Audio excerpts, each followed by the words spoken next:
Ouais, bah, avant de fonder le studio, ça fait pas mal de temps que je faisais un peu de programmation. Alors là, ça date. Je sais pas si vous connaissez Flash, mais j'ai fait des jeux sous Flash il y a très longtemps. Voilà. Quand j'étais au lycée, des trucs comme ça, j'ai bidouillé deux trois trucs. Et au final, bah, c'est toujours resté. Et puis après, j'ai commencé à travailler dans le développement web.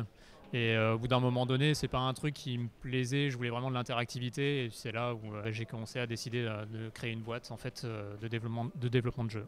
Voilà.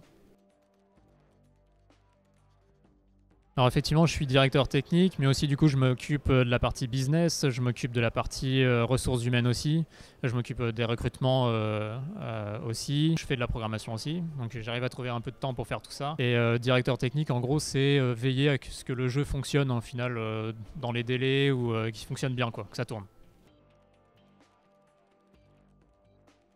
Nous, généralement, ce qu'on fait, ce qu'il ne faut pas faire justement, c'est de tester beaucoup, mais à la fin du développement. Donc, il faut toujours avoir un peu de temps pour tester les trucs au fur et à mesure que ça s'implémente. Avoir des milestones et des objectifs clés, qu'est-ce qu'on veut à telle date. Voilà. Souvent, on est hypé dans le flux de la production, on ajoute plein de fonctionnalités, etc., etc. Et puis à un moment donné, on essaye de tout rejoindre, on rejoint tout, et puis le jeu il tourne à 10 FPS, et puis là, bon, il faut prendre un mois ou deux ou trois pour optimiser tout ça d'un coup.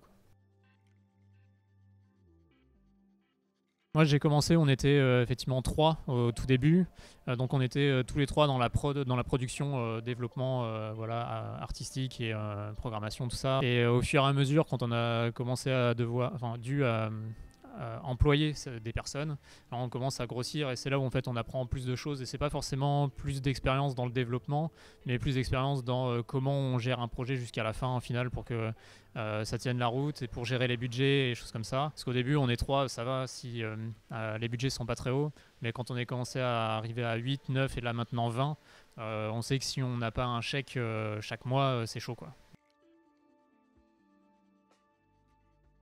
Les conférences GDC. En vrai, il y a plein de.